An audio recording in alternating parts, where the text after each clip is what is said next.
मुझे बहुत खुशी है कि महिला आरक्षण विधेयक आया, लेकिन मुझे कसक है कि इसमें पिछड़ी जाति, एसटी, एससी और पिछड़ी जाति के बारे में कोई क्लियरिटी नहीं है, मतलब उनको नहीं होगा। और अगर उनको नहीं होगा तो मुझे भय है कि 33% आरक्षण पूरी तरह से एक ऐसे वर्ग को चला जाएगा जो एक प्रकार से नॉमिनेटेड से होंगे, और इसलिए इस भय से मैं बहुत चिंतित हूं।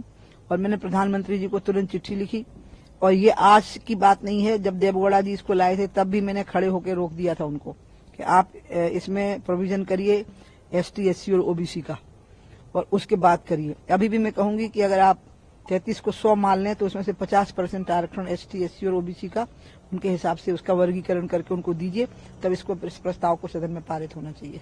आपने एक चिट्ठी भी लिखी है प्रधानमंत्री? हाँ, मैंने प्रधानमंत्री जी को चिट्ठी लिखी, इसलिए क्योंकि मैंने उनको याद दिलाया कि कैबिनेट में भी कभी एक आध बार अगर चर्चा हुई, जब मैं 5 साल उनके साथ कैबिनेट मिनिस्टर थी, तब भी जब भी ये विषय आया तो मैंने कहा कि प्रधानमंत्री जी इसमें एक पक्ष है वो ओबीसी का, उसको तो प्रधानमंत्री जी उस बात को रोक देते थे, क्योंकि बिल आने की बात नहीं आती थी।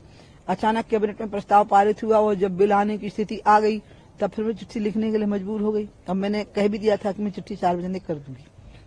जिस तरीके से हमने पाबंदी को लेकर आंदोलन चलाए हैं, आज आपने नया मुद्दा जो महिला आरक्षण को लेकर किया है, तो क्या नहीं होता है? यदि आपने जो मांग की है प्रधानमंत्री जी से, आपने सरकार से मांग की, तो अगला क्या स्टैंड होगा आपका? मैं बीजेपी में हूँ, सामने चुनाव में चुनाव प्रचार भी करूंगी, मध्य प्रदेश में भी करूंगी, पूरे देश में भी करूंगी। पिछड़े वर्गों के लोग वोट नहीं देंगे, उनके वोट कम हो जाएंगे, ऐसा बिल्कुल नहीं होगा। वो बीजेपी के साथ बंध गए हैं, वो बीजेपी को वोट देने लगे हैं, ऐसी भी कोई चिंता का विषय नहीं है। लेकिन हाँ, एक अवसर है, हम उनको दे सकते हैं और हम ये साबित कर सकते हैं कि हम भी उनके प्रति अपनी जिम्मेदारी समझते हैं। अभी तक तो हम मानते हैं कि वो हमें वोट दें, अब हमें दिखाना है कि क्या हम उनके प्रति अपना कर्तव्य और अपनी जिम्मेदारी निभाते हैं।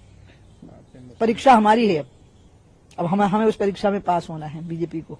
लेकिन नहीं होता है, और यदि पारित हो जाता है, संशोधन हो जाता है, फिर बात जारी रहेगी। आज तक कभी ऐसा हुआ है कि किसी बिल में सुधार ना हुआ हो? कभी ना कभी सुधार हो ही जाएगा, करा के रहेंगे। मुस्लिम महिलाओं को लेकर भी आपने कहा है कि वो मैंने मुस्लिम महिलाओं को लेकर ये कहा है कि जो मंडल कमीशन में कुछ मुस्लिम, बहुत गरीब मुस्लिम तबके के लोग हैं जो पिछड़े के तौर पे चिन्हित हो गए हैं, और वो पंचायती राज में और स्थानीय निकायों में उनके लिए रिजर्वेशन भी हुए हैं, तो उन चिन्हित जातियों की महिलाओं को मिलना चाहिए। क्यों नहीं मिलना चाहिए? मुस्लिम महिलाओं के हित के बारे में हमारे प्रधानमंत्री सोचते हैं, तभी तो ट्रिपल तलाक को हटाने की बात आई थी। उसी दृष्टि से मैंने आगे ये कदम बढ़ाया है, उनको ही स्थान मिलना चाहिए संसद में बैठने का। भी आपने सनातन को लेकर आज जब बात हुई तो आपने सनातन को लेकर भी कहा है कि इसमें साधु संतों, शंकराचार्य। हाँ, मुझे आश्चर्य भी हुआ, बल्कि जब सब नेता बोलने लगे और सब पार्टियों के नेता बोलने लगे, क्योंकि ये विषय तो तमिलनाडु में उठा था करीब 60-70 साल पहले। तो तिलक, चोटी, जनेऊ वाले लोगों को उनका तिलक पहुंच दो, चोटी काट दो, जनेऊ छीन लो, मूर्तियों के गले में जूतों की माला पहना दो, ये सब शुरू हो गया था। लेकिन तमिलनाडु में ही नहीं वो बंद हो पाया, ना तिलक लगाना बंद हुआ, ना चोटी लगाना बंद हुआ, ना जनेऊ पहनना बंद हुआ, ना मंदिरों की भीड़ बंद हुई।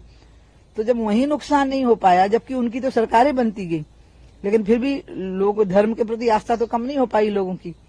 तो इसको हम शंकराचार्यों के ऊपर ही छोड़ दें, इस डिबेट को हम राजनीतिक मंच पर इस डिबेट को हम नहीं लाते तो ज्यादा अच्छा था, क्योंकि 2014 का जो चुनाव हमने लड़ा है ना, वो विकास के मुद्दे पर लड़ा है, हमें उसी पर फोकस रहना चाहिए।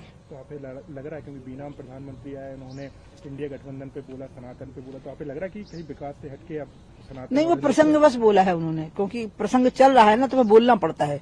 प्रधानमंत्री पूरे देश का प्रतिनिधित्व करता है और वो इस प्रसंग पर कुछ न बोले जो करेंट टॉपिक है वो भी ठीक नहीं होता। लेकिन मैं तो सबको अपील कर रही, मीडिया को भी कह रही हूँ कि आपको क्या हो गया है, आप क्यों कर रहे हो? बंद कर दीजिए ना, तो बंद हो जाएगा। तो जुड़े रहिए हमारे साथ और देखते रहिए न्यूज़ 24।